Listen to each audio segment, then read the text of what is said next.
Let's go. Let's talk about boxing. I want to show y'all something.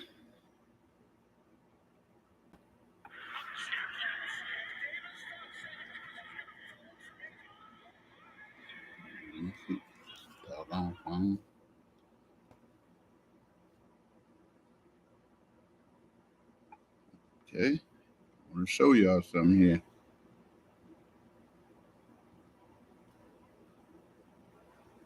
Okay, hold on 1 minute. Here we go. Here we go. Wait a minute. I want to show y'all something here. Y'all see this, right? I want to show y'all something. So don't say that boy ain't got no heart and he don't fight in the pocket. Now, I want to show y'all something else here. When they talk about the baby Mike Tyson, uh, this is for real. When they talk about the baby Mike Tyson ain't never done nobody like this before. Mike Tyson ain't never done nobody like this before. Never, never, never. He just Tanks is a different guy, man. For real. And we just gotta keep it real, man. Tyson ain't never done nobody like that before. Ever. Yes, Tyson has some pretty good knockouts. But experience in boxing and being a boxer, when you get knocked out to the point where your leg is actually still caught up under you and you out like that, that's what you mean. That's what they call knocked out cold. I ain't never been knocked out before, but I knocked some people's out. So, but never like that before. And I'm a left hand fighter, uh, heavy hands. Uh, I don't care what nobody say. Left hand people don't know their own strength. For some reason, I just want to say that. I don't know why. Good cold iced tea. Uh, they don't. We don't know our own strength for some reason. Uh, the average left hand fighter actually hit pretty hard. If you notice, Pacquiao, uh, uh, Zab, uh, Spence hit hard. Bud definitely hit hard. Uh, who else? Some more guys out there. But what I noticed with Tank is, and I think this is going to get him a long way in the game, way farther in the game than the rest of them guys. Sometimes them guys have him on height. But I don't know if y'all noticed or not though, but Tank he's kind of top heavy. So it's like he got a grown man body upstairs, and if you look at his legs, they remind me of a like kangaroo, like kangaroo, as my coach used to say, kangaroo. Guys with legs like that, they generate a lot of power. I don't know how they generate a lot of power. And I remember boxing a guy like that before. Uh, this was in my 135 weight class when I was fighting one. I was fighting 128, 126, and I moved up to 135. And he caught me with one. Uh, that was actually my first time fighting a left-hand fighter first time. I had sparred with a few of them, and by me being lefty, you know, I didn't see the shot coming, but I hit him with the same shot, and he came back with a jab. Then the same shot I shot at him, and it was like the left came as a hook that straightened up more into a jab and came dead in. And I'm telling you, I didn't show it, but hey, that was a nice crack. Man, shout out to a guy named Lee. He was from out of, I think he was out of uh, Missouri. I think he was out of Missouri. But yeah, but if you look at Tank though, how he generate that power, you know, and I noticed small things he been doing. Excuse me, y'all. Let's get tea. Uh, I noticed some small things he's been doing. If you notice, he has a more rock into his legs now, so he kind of rocking back and forth to bait you in, you know. So he is basically to show you that he's closer, but he could jump back. Sometimes he jump back, sometimes he just rock back. And you know what Floyd used to do was the pull counter, which he would pull back. He would lean forward on purpose. The pull back, which is a pull counter, and you know down the pipe. Well, Gervonta then engineered that in his style, but it's more like a little rhythm and a rock with it. And he goes from front to back with it, and he could either jump back or he could just rock back. That's dope. That's dope. Y'all got to learn that. Y'all got to watch things like that. Okay, let's get on your boy Ryan Garcia. Man, this dude here is. First of all, let me say this. Coaches. This is to the coaches. If you're doing it for the money, I respect that. I really respect that. If you're just doing it for the money, woo, I respect that. Now let's put that respect out the window. If you're a coach, you watching your fighter fight, you watching them spar, you watching them practice, and you have a good eye about anything with boxing. You can show me a video of another fighter. I don't care what you say, how you say it. Ain't no way this boy finna whoop him. Ain't no way he gonna whoop him. So what do you do as a coach?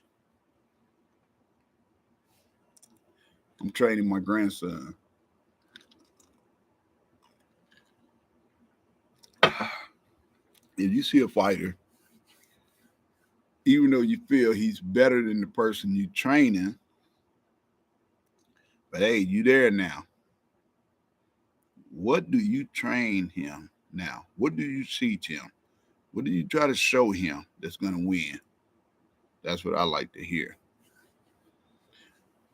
Uh,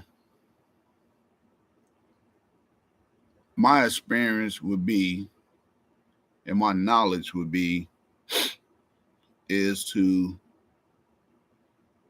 have him to do everything different from what he normally do. Don't throw nothing straight. Don't throw nothing too loopy. Whatever you throw, keep it tight, but don't throw it the same.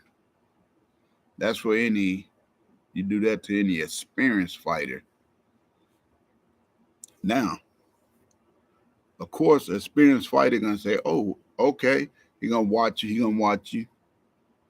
In about 2 rounds, he'll try to figure you out. Okay, now we're gonna switch to you fighting the best that you can fight. Now we're gonna do that for 2 rounds. Now in the next 2 rounds, we got to do something else. We got to do something else. We got to do something totally different. You know, I see these fighters, they come in and they come in with one game plan, but they'll tell you in the media, oh, well, I'm going to adapt to this. I'm going to adapt to that. Whatever he do, I'm going to do. I'm change it up. Once I get in there, this and that. Nope. Caleb Plant, perfect example. I didn't see anything he did new. Nothing he did new. Now, when he did fought Darrell, he did one thing that he haven't been doing, and that is he threw a body shot with a hook, boom, shot it to the body, stop, waited for him to throw it over his head, counter, boom, came up top. Yeah. But that's the only thing he did new. Just so happened that was enough. Okay. But what happened when he tried it on David? David seen it coming. And that's why it didn't work. He tried it a few times, it just didn't work. David seen it. So that means David dad said, look at this. This is what he done different. And David said, Dad said, as a coach, he hasn't done anything different but that move. So we don't have to change anything. David, you just be David. Wait till the 6th round and then start running them down the grain. I actually thought that David should have stopped him in the 8th round. And I don't think David put the gas down to do so. He was ready to go in the 8th. I don't care what nobody say. A fighter know a fighter. Stop being a fan and be a fighter.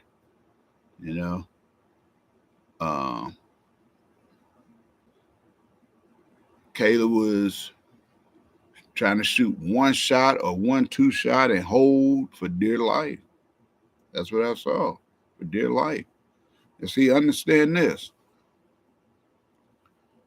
What make a good fighter dangerous is that he has the experience and knowledge on how to survive. Especially if he is a good fighter, he know how to survive. So you might not see the knockout. And that's why I told everybody, I don't see a knockout, but I do see an 8th-round stoppage. And I think we could have got that. But, David gave him too much respect. And as much stuff David was talking, he should have stopped him in 8. Okay. So let's get off of that, though. I just like to bring that up, though. Now, we know Ryan's a little taller. He don't have the reach advantage. Anybody knows that?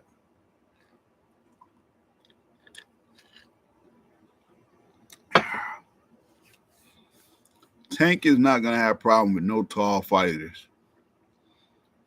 I actually see Tank probably can move up to like 147 and fight at 147.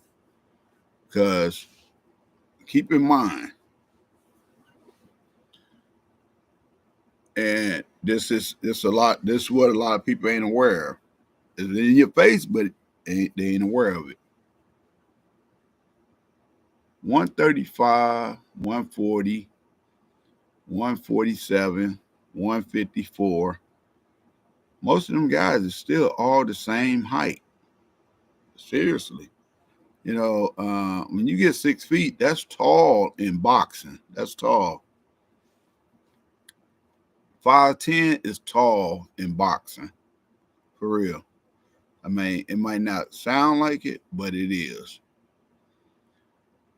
But if you look at the height of Floyd Mayweather, what he did all the way up to 154, was very impressive.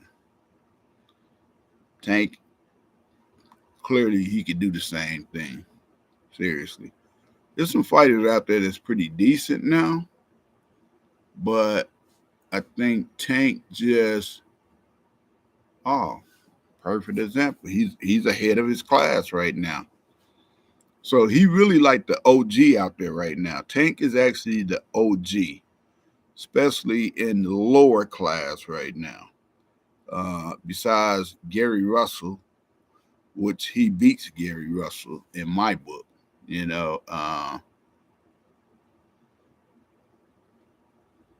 think he beat Gary Russell in about 6. I really do. Only because Gary Russell ain't gonna do what the other fighters do. He's gonna try to fight real smart, but at the same time try to show Tank that he's the real man in the fight, and I think that's where he end up getting clipped at. Uh, Antoine Russell, let's say this, because he's basically the one that's carrying the brothers right now. Uh, that style he got is different from Gary Russell's style. It is, you know. He has no retreat in his style. And usually, like boxers, they get into that robotic, want to be in the phone booth, this and that. That style don't last too long. It just don't last too long. Pretty soon you fight somebody and they sneak one in on you, boom, that's all it takes.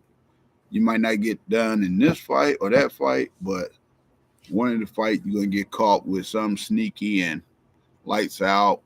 And now once you get knocked out, I don't care what nobody say,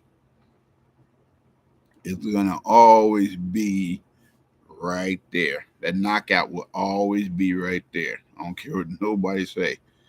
If you get knocked out here, that punch is always there. I don't care. All it takes is for somebody to land it. Of course, the right way with a little something with it, but it won't take much. Won't take much. You know, like they used to talk about Amir Khan. No, it wasn't that Amir Khan had a uh, glass chin. It's just when he got knocked out, everybody else started targeting the same spot.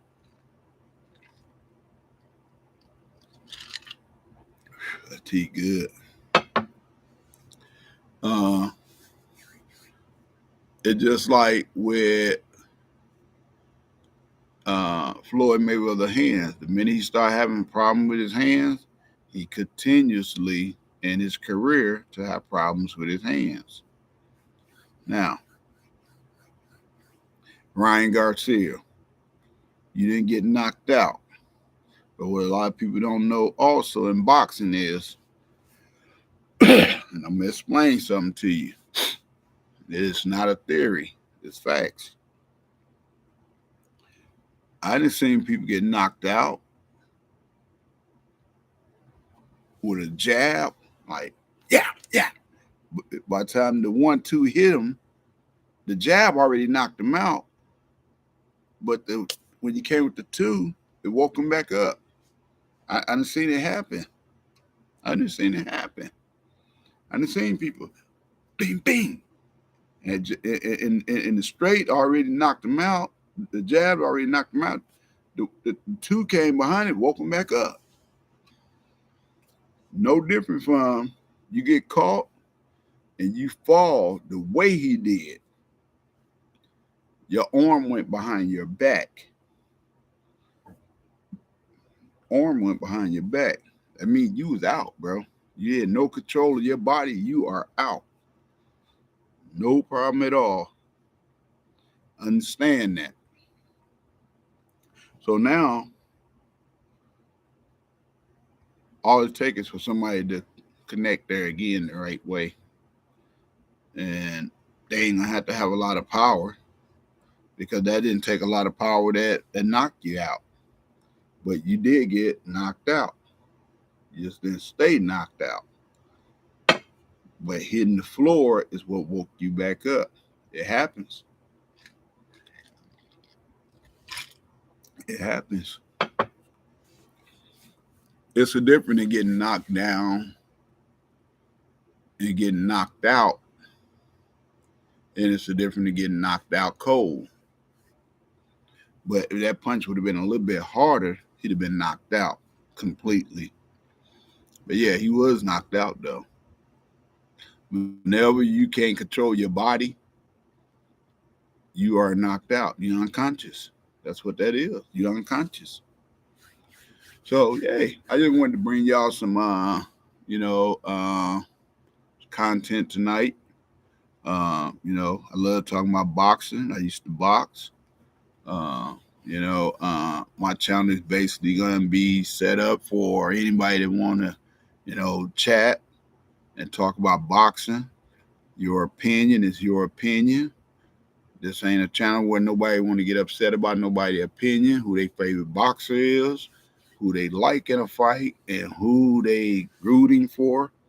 Hey, let's learn some boxing. Let's talk boxing. And with that being said, my name is Carlos Burrell. Y'all gonna see a lot of me. And I do predictions of fights, and I usually be right. So hey, join my channel. Let's talk boxing. Until then, good night, peoples.